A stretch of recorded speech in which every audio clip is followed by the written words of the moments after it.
जी सलाम एवरीवन दोस्तों, उम्मीद करता हूँ कि आप सब खैरियत से होंगे जितने भी मेरी इस आवाज़ को सुन रहे हैं। बाइबल का खुदा आप सबों को अपनी हिफाजत में रखे। आप तो जानते ही हैं कि हम मुख्तलिफ सवालात के जवाब देते रहते हैं। सवाल वो होते हैं जो किताब मुक़द्दस की सदाकत पर, हक़ानियत पर, सच्चाइयों पर किए जाते हैं। लोग मुख्तलिफ तरह से किताब मुक़द्दस पर सवाल कर रहे हैं। जैसे ही हमारे पास कुछ सवाल आता है फिर हम उसका जवाब देने की कोशिश करते हैं। आज भी हमारे पास एक सवाल है। सवाल मरकज़ की अंजील उसका 12 बाब और उसकी 29 आयत में से है। गैर अक़वाम का कहना है कि जनाब मसीह ने यहाँ पर अपने खुदा होने से इनकार कर दिया है, अपनी डिविनिटी का इनकार कर दिया है, तसलीस का इनकार कर दिया है।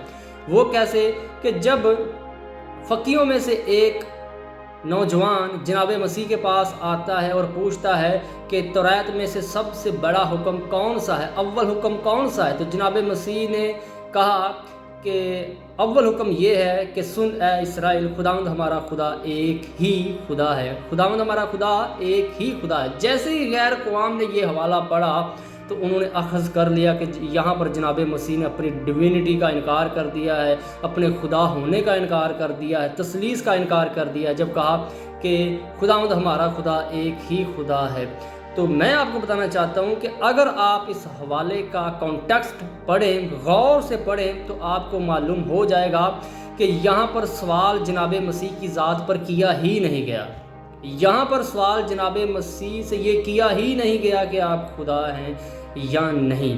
यहाँ पर जनाब मसीह से ये पूछा ही नहीं गया कि आप तसलीस के कौन से अकनू में से हैं। यहाँ पर सवाल ही फ़र्क है। यहाँ पे तो वो जस्ट आज़माने के लिए जनाब मसीह से पूछ रहा है कि तौरात में से सबसे बड़ा हुक्म कौन सा है। वो तो ये पूछने नहीं आया जनाब मसीह से कि आप हमें बताइए कि आप खुदा है या नहीं हैं, आप अपनी डिविनिटी के बारे में हमें बताइए, आप तसलीस के बारे में बताइए। उस नौजवान का सवाल जस्ट ये था कि आप हमें बताइए कि तौरात में से, मुक़द्दस मूसा के सहीफ़ों में से सबसे अव्वल हुक्म कौन सा है। तो जनाब मसीह ने वही दोहरा दिया जो पीछे लिखा हुआ है। जनाब मूसा के सहीफ़ों में लिखा हुआ है कि सुन ए इसराइल, खुदावंद हमारा खुदा एक ही खुदा है। तो जनाब मसीह ने जस्ट उसके सवाल का जवाब दिया है। ना नौजवान ने ये पूछा कि आप खुदा हैं या नहीं, ना जनाब मसीह ने उसको बताया कि मैं खुदा हूँ या नहीं खुदा हूँ। सिर्फ जनाब मसीह ने उसको उसके सवाल का जवाब दिया। असल में इसकी बैकग्राउंड ये है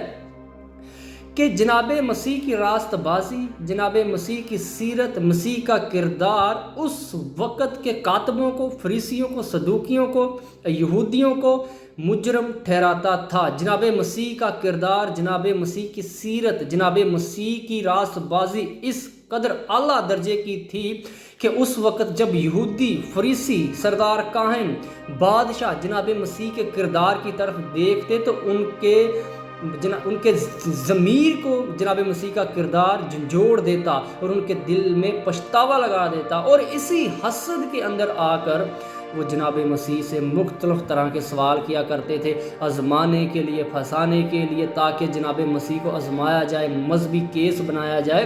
तो यहाँ पर भी मुक़द्दस लूका हमें बताते हैं कि उसने आज़माने के लिए जनाब मसीह से पूछा। तो यहाँ पर जो जनाब मसीह से सवाल किया गया है कि तौरात में से सबसे बड़ा हुक्म कौन सा है, तो यहाँ पे तौरात के बारे में सवाल किया गया है कि ना जनाब मसीह के खुदा होने पर सवाल किया गया है। तो नौजवान का सवाल जो था वो सिर्फ ये था कि आप हमें बताइए कि तौरात में से सबसे बड़ा हुक्म कौन सा है। तो जनाब मसीह ने जस्ट उसके सवाल का जवाब दिया है। उसने ये पूछा ही नहीं है कि आप हमें बताइए कि आप खुदा हैं या नहीं हैं। तो बराए मेहरबानी आप किताब मुक़द्दस को ध्यान से पढ़ा करें। जब आप ऐसे सवाल करते हैं फिर हमें अंदाज़ा हो जाता है कि आपकी किताब